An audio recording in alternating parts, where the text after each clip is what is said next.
स्वागत है आप सभी का आपके अपने चैनल लक्ष्य तक पर। तो चलिए यूपी टेट की क्लास का समय हो चुका है और आज की क्लास होगी सीडीपी की। अगर आप पेपर 1 या पेपर 2 की तैयारी कर रहे हैं तो यह क्लास दोनों के लिए इम्पोर्टेंट होगी।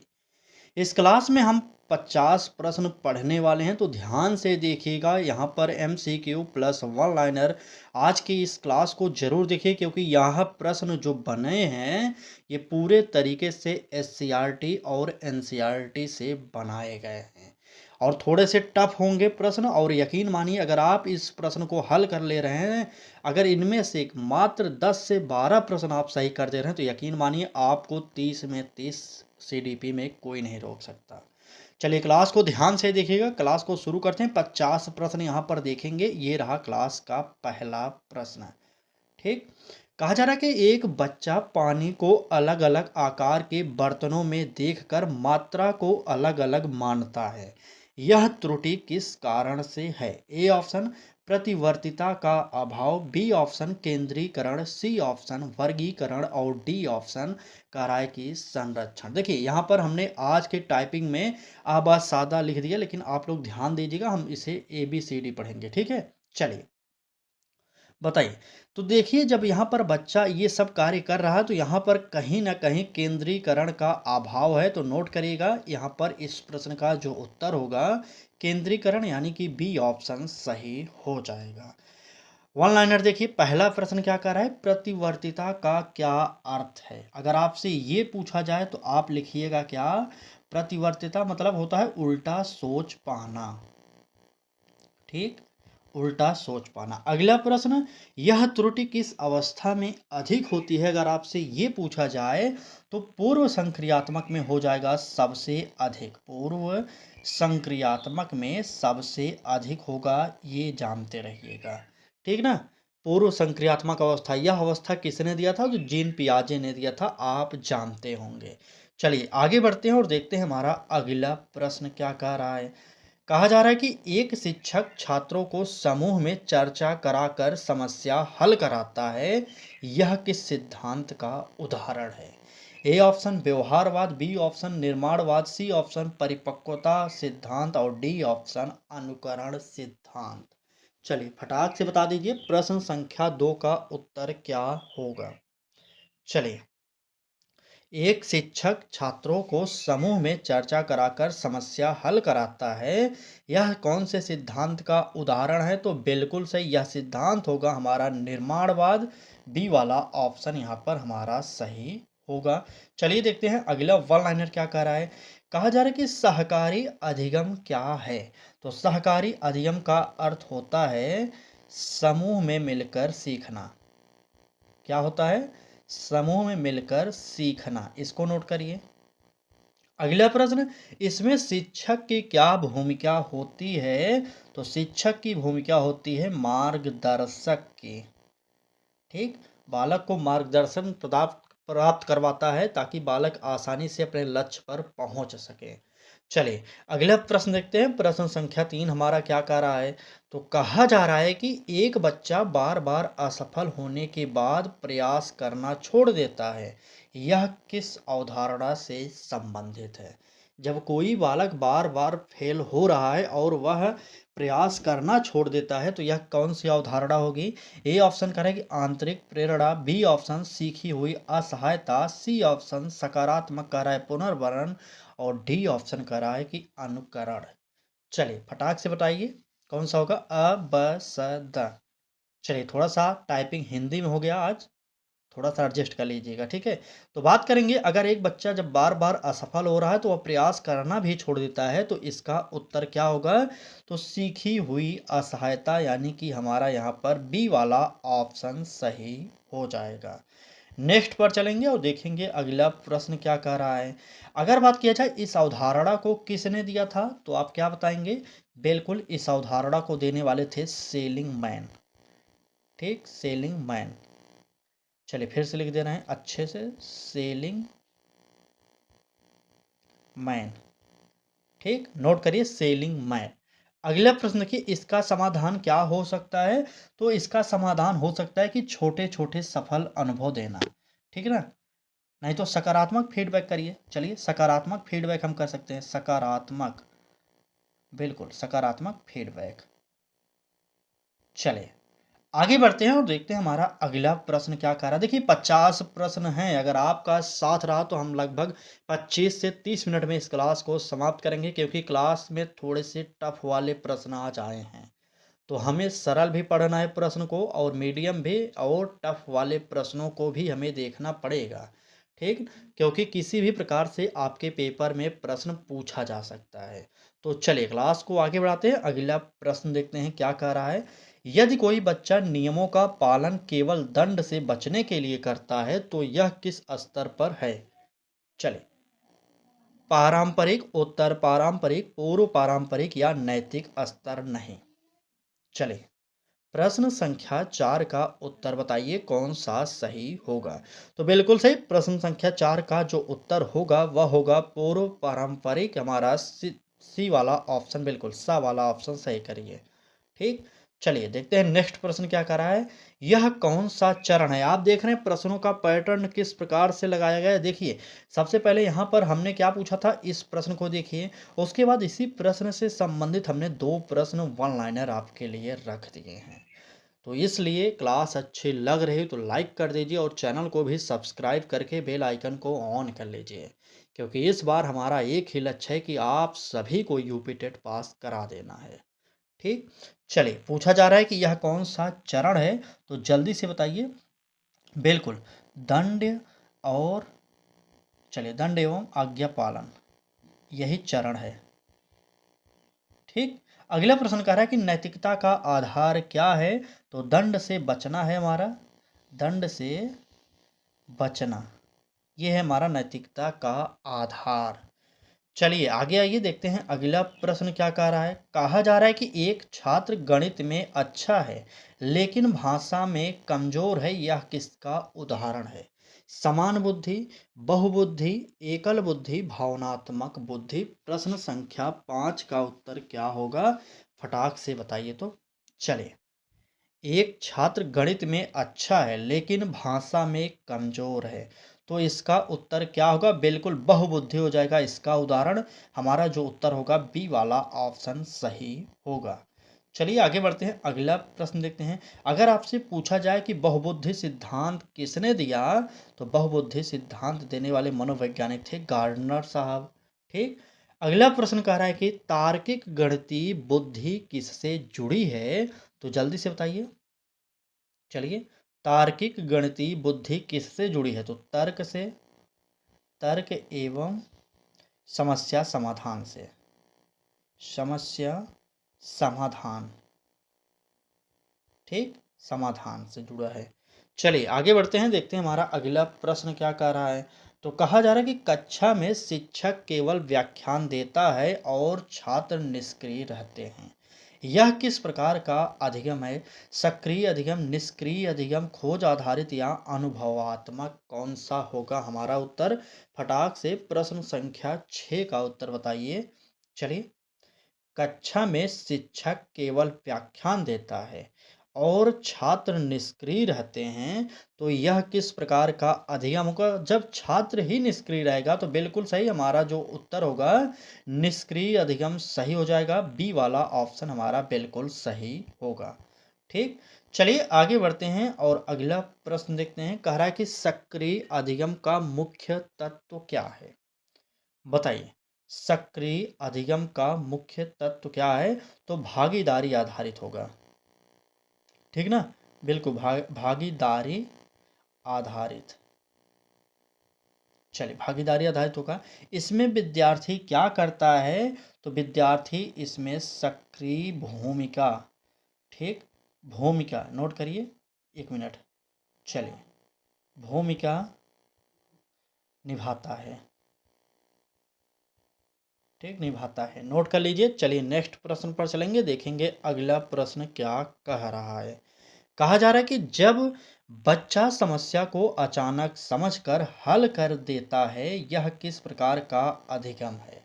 ध्यान से प्रश्न को समझिएगा। कह रहा है कि जब बच्चा समस्या को अचानक समझकर हल कर देता है, यह किस प्रकार का अधिगम है? ट्रायल एंड एरर है, अंतर्दृष्टि है, अनुकरण है, कंडीशनिंग है। बताइए प्रश्न संख्या 7 का उत्तर क्या होगा? तो बिल्कुल सही, यहाँ पर हमारा जो उत्तर होगा वह हो जाएगा अंतर्दृष्टि, यानी कि बी ऑप्शन सही होगा। देखिए यह क्लास पेपर 1 और पेपर 2 दोनों के लिए है। देखिए अलग से कहीं पर भी आपको सीडीपी थोड़ी मिलती है कि यह पेपर 2 के लिए, बिल्कुल नहीं। पेपर 2 और पेपर 1 सीडीपी और हिंदी दोनों का सिलेबस सेम है, इसलिए दोनों क्लासेज आप पढ़ सकते हैं। ठीक, चलिए सिलेबस चेक कर सकते हैं आप, हमारे चैनल पर विजिट करिए, वहाँ पर बहुत सारी क्लासेज के साथ साथ आपको प्रीवियस ईयर के क्वेश्चंस भी मिलेंगे और सिलेबस भी मिलेगा। चलिए बात करेंगे प्रश्न की। कह रहा है कि यह किस मनोवैज्ञानिक से जुड़ा है? अगर आपसे ये पूछा जाए तो क्या बताएंगे? कोहल वर्ग से जुड़ा है। ठीक, कोहल वर्ग। चलिए अगला प्रश्न, आह क्षण क्या है? आह क्षण अगर पूछा जाए तो अचानक समाधान मिलना होगा, इसे क्या कहेंगे? अचानक समाधान मिलना। ठीक है, अचानक समाधान मिलना हो जाएगा, इसको भी आप नोट करिए और तुरंत आगे बढ़ते हैं। देखते हैं हमारा अगला प्रश्न क्या कह रहा है। कहा जा रहा है कि एक शिक्षक बच्चों को उनके स्तर के अनुसार अलग अलग कार्य देता है, यह किसका उदाहरण है? समानता, भेदभाव, विभेदीकरण या अनुकरण? फटाक से बताइए प्रश्न संख्या 8 का उत्तर क्या होने वाला है। चलिए, एक शिक्षक बच्चों को उनके स्तर के अनुसार अलग अलग कार्य देता है, यह किसका उदाहरण है? देखिए प्रश्नों को हम खुद से 2 बार पढ़ दे रहे हैं ताकि आप लोग आसानी से यहीं पर समझकर याद कर लें। बाद वाला काम नहीं करना, तो उत्तर है हमारा विभेदीकरण, सी वाला ऑप्शन जो सही हो जाएगा। ठीक, विभेदीकरण यानी कि सा वाला ऑप्शन सही होगा। चलिए बात करेंगे अगले प्रश्न की। कह रहा है कि विभेदीकृत शिक्षण क्या है? बताइए, विभेदितकृत शिक्षण क्या है? जल्दी से बताइए, विभेदीकृत शिक्षण क्या है? कमेंट करिए एक बार।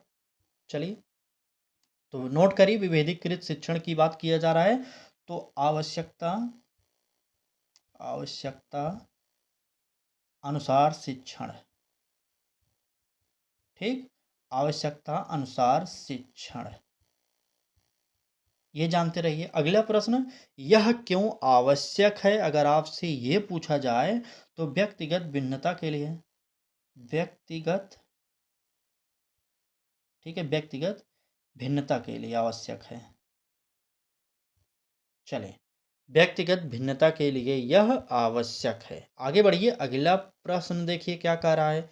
कहा जा रहा है कि एक बच्चा दूसरों के व्यवहार को देखकर सीखता है, यह किस सिद्धांत से संबंधित है? व्यवहारवाद से, सामाजिक अधिगम से, संज्ञानात्मक से या निर्माणवाद से? प्रश्न संख्या 9 का उत्तर क्या होगा? फटाक से बताइए। चलिए, एक बच्चा दूसरों के व्यवहार को देखकर सीखता है, यह किस सिद्धांत से संबंधित है? चलिए, दूसरों को देखकर सीख रहा है, बिल्कुल सही, तो सामाजिक अधिगम के सिद्धांत से यह संबंधित है। आप लोग नोट कर लीजिएगा, यहाँ पर उत्तर जो है बी वाला ऑप्शन सही होगा। नेक्स्ट देखिए, इस सिद्धांत के प्रतिपादक कौन है? अगर आपसे ये पूछा जाए तो सामाजिक अधिगम का सिद्धांत जो दिए थे वो थे हमारे बंडूरा साहब। ठीक, और सामाजिक सांस्कृतिक विकास का सिद्धांत किसने दिया था? तो वाइगोत्स्की ने दिया था, इसको भी आप लोग नोट कर लेंगे। चलिए, मॉडलिंग क्या है? अगला प्रश्न कह रहा है मॉडलिंग। तो मॉडलिंग का अर्थ होता है दूसरों को देखकर सीखना, दूसरों को देखकर सीखना। ठीक है, दूसरों को देखकर सीखना ही मॉडलिंग कहलाता है, ये भी आप नोट कर लीजिए। आगे आइए, प्रश्न संख्या 10 देखिए क्या कह रहा है। प्रश्न थोड़ा सा बड़ा है लेकिन आराम से समझ कर पढ़ेंगे। देखिए कह रहा है कि एक छात्र परीक्षा में अच्छा प्रदर्शन करता है लेकिन वास्तविक जीवन में ज्ञान लागू नहीं कर पाता, यह किस समस्या को दर्शाता है? ध्यान से देखिए, कह रहा है कि एक छात्र परीक्षा में अच्छा प्रदर्शन करता है लेकिन वास्तविक जीवन में ज्ञान लागू नहीं कर पाता, यह किस समस्या को दर्शाता है? सकारात्मक हस्तांतरण होगा, नकारात्मक हस्तांतरण होगा, हस्तांतरण का अभाव होगा या अधिगम होगा? चलिए, प्रश्न संख्या 10 का उत्तर बताइए कौन सा सही होगा। तो नोट करिए ये होगा हस्तांतरण का अभाव, यानी कि तीसरा वाला ऑप्शन हमारा सही हो जाएगा। ठीक। अगर आपसे पूछा जाए कि हस्तांतरण का महत्व क्या है, तो जल्दी से कमेंट बॉक्स में उत्तर बताइए। चलिए, हस्तांतरण का महत्व क्या है अगर पूछा जाए ये प्रश्न, तो नोट करिए सीखे ज्ञान का वास्तविक सीखे ज्ञान का वास्तविक जीवन में उपयोग, जीवन में उपयोग। ठीक।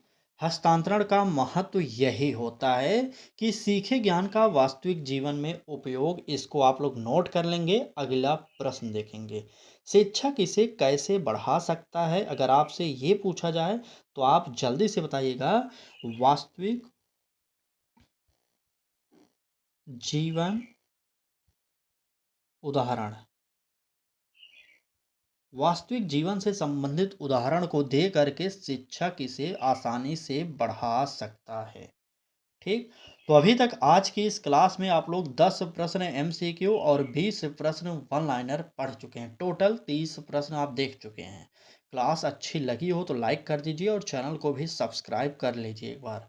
ठीक। और इस क्लास को अधिक से अधिक लोगों तक शेयर भी करिए, क्योंकि इस प्रकार की क्लास आपको यूट्यूब पर कहीं और नहीं मिलने वाली। ठीक है। तो चलिए, 30 प्रश्न तो हो गया क्लास में, अभी 20 प्रश्न आज की क्लास में और हैं। तो ध्यान से पूरी क्लास को जरूर देखिएगा। ठीक है। तो चलिए, प्रश्न संख्या 11 देखते हैं हमारा क्या कह रहा है। यदि बच्चा स्वयं लक्ष्य निर्धारित करता है और सीखता है तो यह किस प्रकार की प्रेरणा है। बाह्य प्रेरणा, आंतरिक प्रेरणा, नकारात्मक प्रेरणा या दंड। चले, प्रश्न संख्या 11 का उत्तर क्या होगा। तो नोट करिएगा, इसे हम कहेंगे आंतरिक प्रेरणा, यानी कि बी वाला ऑप्शन बिल्कुल सही होगा। ठीक। आंतरिक प्रेरणा का स्रोत क्या है अगर आपसे ये पूछा जाए, तो स्वयं की जो रुचि होती है यही स्रोत हो जाएगा, स्वयं की रुचि। ठीक। अगला प्रश्न, इसका लाभ क्या है अगर आपसे ये पूछा जाए, तो नोट करिए दीर्घकालिक। ठीक। दीर्घकालिक व गहरी सीख, गहरी सीख। ठीक। चलिए आगे बढ़ते हैं और देखते हैं हमारा अगला प्रश्न क्या कह रहा है। कहा जा रहा है कि एक शिक्षक लगातार फीडबैक देता है और सीखने में सुधार करता है, यह किस प्रकार का आकलन है। ध्यान से देखिएगा, क्योंकि ये आकलन की बात कर रहा है। प्रश्न फिर से पढ़िए कि एक शिक्षक लगातार फीडबैक देता है और सीखने में सुधार करता है, यह किस प्रकार का आकलन है। समेटिव है, फॉर्मेटिव है, निदानात्मक है या प्लेसमेंट है।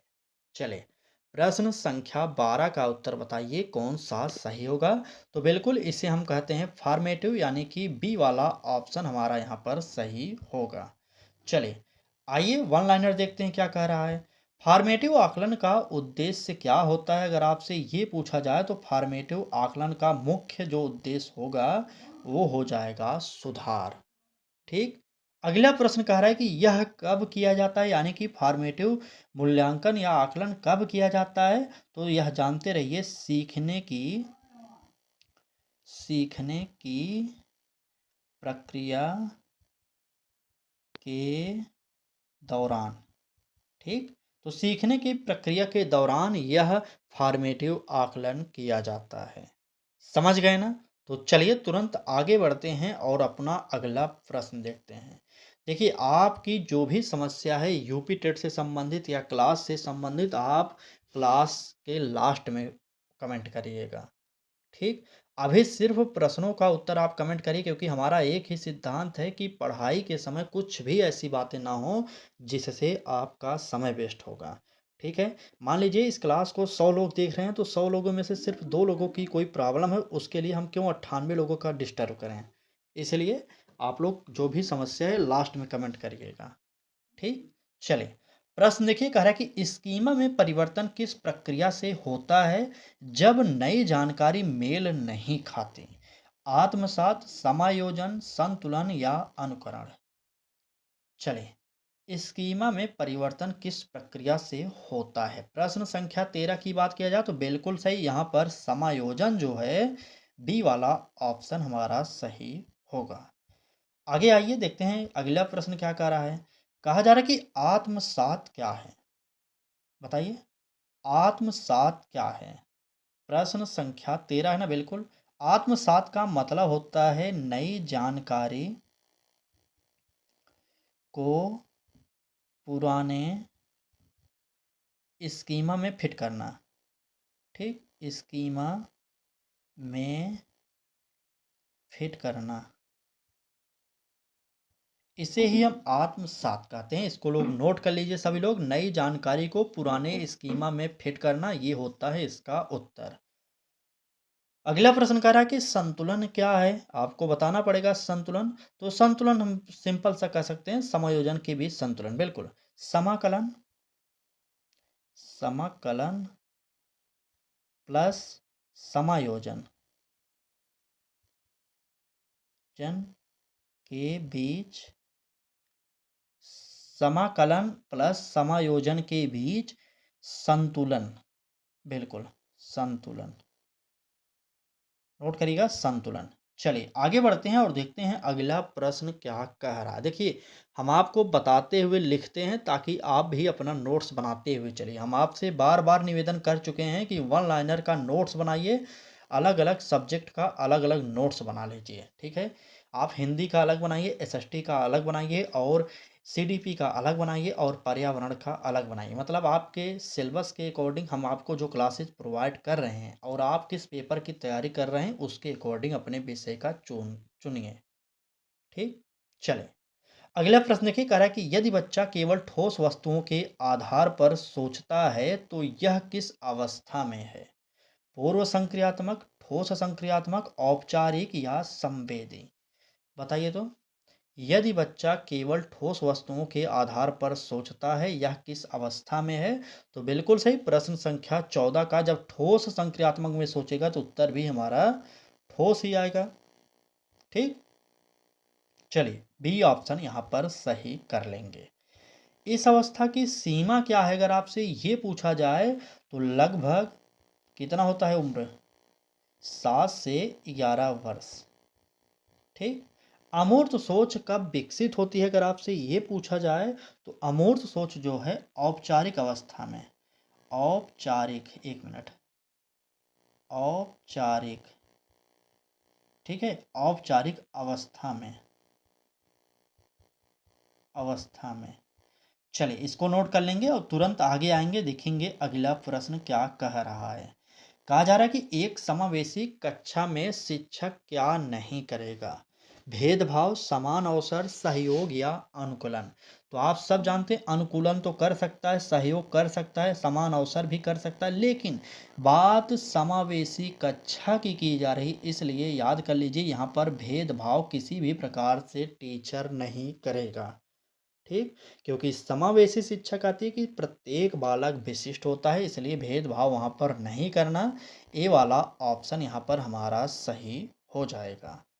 चलिए देखते हैं अगला प्रश्न क्या कह रहा है। कहा जा रहा है कि समावेशी शिक्षा का मूल सिद्धांत क्या है? जल्दी से बताइए। चलिए, समावेशी शिक्षा की बात कर रहा है तो नोट करिए समानता व समावेशन, बिल्कुल समानता व समावेशन। अगला प्रश्न, शिक्षक की भूमिका क्या है? तो इसे हम कह सकते हैं सहयोगी की भूमिका है। ठीक, सहयोगी के अलावा भी कह सकते हैं सहयोगी व संवेदनशील के लिए है, संवेदनशील। ठीक है, यह भूमिका होती, इसको भी आप लोग नोट कर लीजिए। चलिए फिलहाल आगे बढ़ते हैं और आज की क्लास का आखिरी एमसीक्यू देखेंगे, और क्लास कैसी लग रही है एक बार जरूर बताइए। ठीक, और लाइक कर दीजिए क्लास को, और चैनल को भी सब्सक्राइब करके बेल आइकन को जरूर ऑन करिए। एक बच्चा लिखने में कठिनाई अनुभव करता है लेकिन पढ़ सकता है, यह क्या है? देख रहे हैं, लिखने में तो कठिनाई महसूस कर रहा है लेकिन पढ़ने में ठीक है। क्या होगा? डिसलेक्सिया, डिस्ग्राफ या डिस्कैलकुलिया या एडीएचडी? चलिए बताइए। अगर यहाँ पर पठन विकारों की बात किया जाए तो डिसलेक्सिया जो है ये पठन विकार है। ठीक है, पठन विकार है।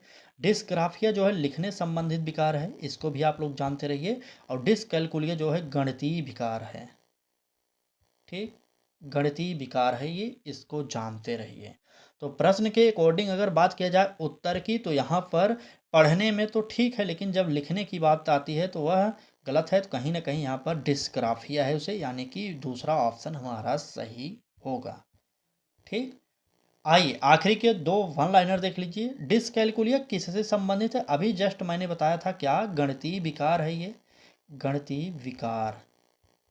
ठीक, एडीएचडी का एक लक्षण बताइए। तो यहाँ पर ध्यान की कमी होती है इसके कारण। ठीक है, चलिए ध्यान की कमी प्लस कुछ और कह सकते हैं, अति सक्रियता। ठीक, अति सक्रियता, तो ये इसका उत्तर हो जाएगा। चलिए फिलहाल आज की क्लास में बस इतने ही प्रश्न थे। क्लास में कितने प्रश्न आपने सही किए एक बार कमेंट बॉक्स में ज़रूर बता दीजिए। ठीक, क्लास कैसी लगी ये भी बता दीजिए, और क्लास अच्छी लगी हो तो लाइक कर दीजिए। चैनल को भी सब्सक्राइब कर सकते हैं, नहीं तो देखिए वहाँ पर आपके पास ऑप्शन होगा हाइप करने के लिए। जैसे ही आप हाइप पर वोटिंग करेंगे, तुरंत यह क्लास अधिक से अधिक लोगों तक यूट्यूब ऑटोमेटिक भेज देगा। चलिए आज की क्लास को यहीं पर समाप्त करते हैं। कल फिर मिलेंगे एक नए क्लास के साथ। तब तक आप लोग अपनी पढ़ाई को जारी रखिए, क्योंकि टारगेट है 110 नंबर लाने का। ठीक, समाप्त करें क्लास को। बताइएगा ज़रूर कितने प्रश्न आज की क्लास में आपके सही हुए। चलिए ठीक है, धन्यवाद।